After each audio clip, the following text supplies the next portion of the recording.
Assalamualaikum warahmatullahi wabarakatuh. Perkenalkan, nama saya Fajar Rizky Sasana dari kelas 2A D3 Akuntansi dengan NIM 2201072012. Di sini saya akan menerangkan tentang tugas dari perbankan yang diampu oleh Bu Dea.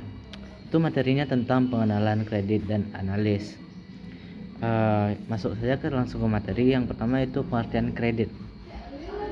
Kredit berasal dari kata Italia atau cedere yang artinya kepercayaan, yaitu kepercayaan dari kreditor bahwa debitornya akan mengembalikan pinjaman beserta bunga sesuai dengan perjanjian kedua belah pihak.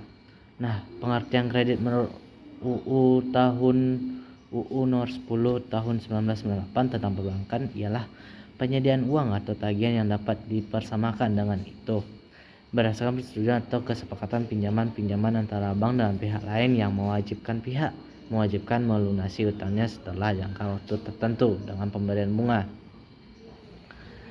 Yang kedua ada tujuan kredit. Tujuan kredit yang pertama yaitu kredit menurut penggunaannya. Yang pertama yaitu kredit konsumtif, yaitu kredit yang digunakan untuk pembelian barang atau jasa untuk memberikan kepuasan kebutuhan manusia secara langsung.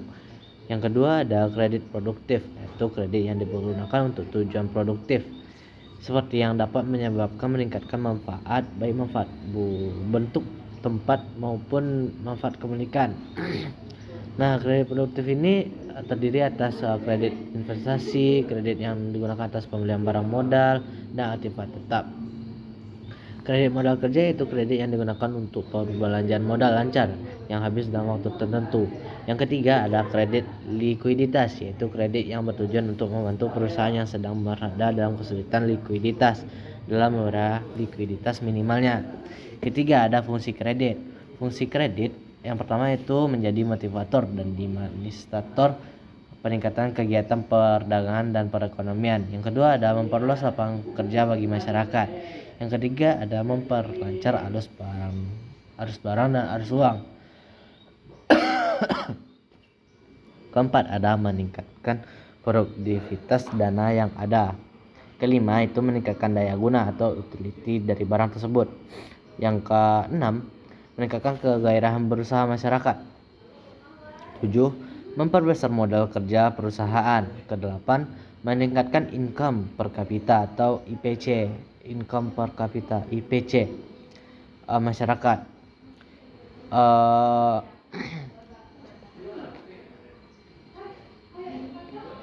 Yang ke-9 ada mengubah cara berpikir atau bertindak masyarakat untuk lebih ekonomis.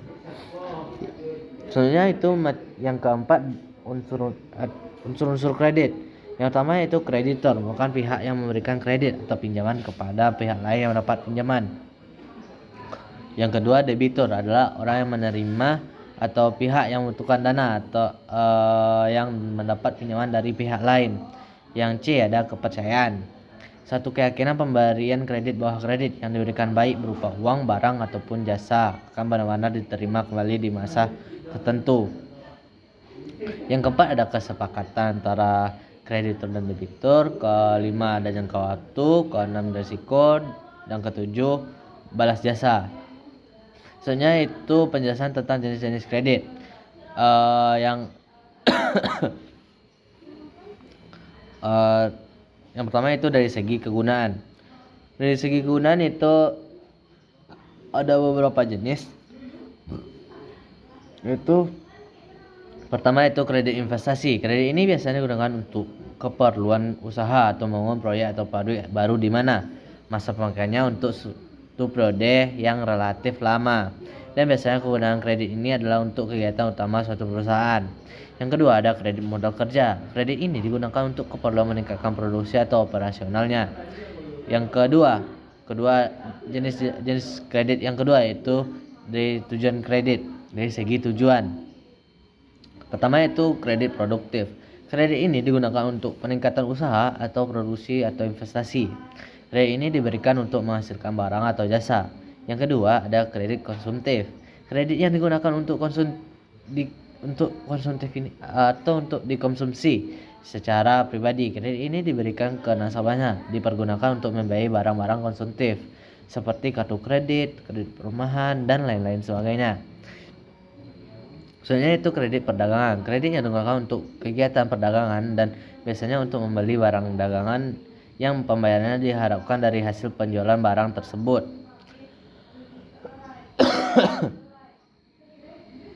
Yang ketiga itu dapat dinilai dari segi jangka waktu. Yang pertama itu jangka pendek. Kredit ini merupakan kredit yang memiliki jangka waktu kurang dari 1 tahun atau paling lama 1 tahun. Yang kedua adalah jangka menengah. Jangka kredit ini berkisar antara 1 tahun sampai 3 tahun. Yang ketiga adalah kredit jangka panjang, merupakan kredit yang masa pengeluarannya paling panjang itu lebih dari 3 tahun. Biasanya kredit ini digunakan untuk investasi jangka panjang. Yang keenam ada prinsip pemberian kredit. Yang pertama itu karakter. Karakter atau watak debitur sangat menentukan kemauan untuk membayar kembali kredit yang telah diterimanya. Yang kedua ada kapasitas atau capacity, mengandung arti kemampuan calon debitur dalam mengelola usahanya. Yang ketiga ada kapital atau informasi mengenai besar kecilnya modal. Perusahaan calon debitur adalah sangat penting. Modal yang dimaksudkan di sini adalah modal sendiri atau nilai kekayaan bersih. Yang keempat adalah jaminan kredit atau kolateral.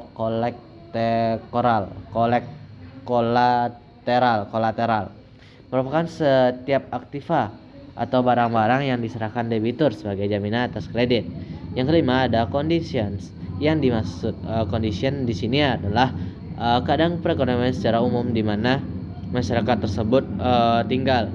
Kondisi perekonomian sangat menentukan keberhasilan maupun kegagalan satu usaha yang dijalankan. Yang ketujuh aspek-aspek penilaian. Yang pertama itu aspek hukum yang dinilai dari aspek yuridis atau hukum dalam penilaian kredit adalah masalah legalitas badan usaha serta izin-izin yang dimiliki perusahaan yang mengajukan kredit. B. Aspek pemasaran yang dinilai dari aspek pemasaran. Yang dinilai dari aspek pemasaran dalam penilaian kredit adalah permintaan terhadap produk yang dihasilkan sekarang ini dan di masa yang akan datang, prospeknya bagaimana. Yang ketiga, yang C, aspek keuangan. Aspek yang dinilai adalah sumber-sumber dana yang dimiliki untuk membiayai usaha-usaha, bagaimana pengguna dana tersebut. Yang keempat atau D, aspek teknis dan operasi. Pembahasan masalah yang berkaitan dengan produksi seperti kapasitas yang digunakan. Yang kelima atau E, aspek manajemen untuk menilai struktur organisasi perusahaan, sumber daya manusia dan memiliki serta latar belakang pengalaman sumber daya. Yang keenam, aspek sosial ekonomi. Nah, menganalisis dampaknya terhadap perorangan dan masyarakat umum. Nah, itulah materi tentang kredit dan analis tadi, pengenalan kredit dan analis tadi. Semoga bermanfaat bagi teman-teman semua dan dapat nilai yang bagus. Apabila banyak kesalahan dalam menentukan kata atau penyebutannya, saya mohon maaf. Terima kasih atas perhatiannya. Assalamualaikum warahmatullahi wabarakatuh.